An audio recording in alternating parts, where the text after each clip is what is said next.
খুলনা বিভাগীয় এনসিপি নেতা মোতালেব শিকদারকে গুলির ঘটনার পর সাতক্ষীরা সীমান্তে কঠোর নিরাপত্তামূলক ব্যবস্থা নিয়েছে বর্ডার গার্ড বাংলাদেশ বিজিবি।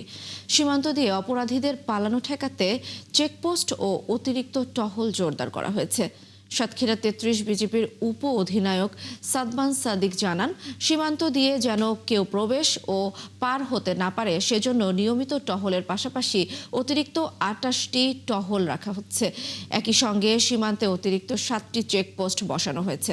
পাশাপাশি সীমান্ত এলাকার জনগণ, জনপ্রতিনিধি ও গণ্যমান্য ব্যক্তিদের সঙ্গে মত বিনিময়ের মাধ্যমে জনসচেতনতা বাড়ানো হচ্ছে। সন্দেহভাজন ব্যক্তির তথ্য দ্রুত বিজিবিকে জানানোর আহ্বান জানানো হয়েছে বলে জানান তিনি।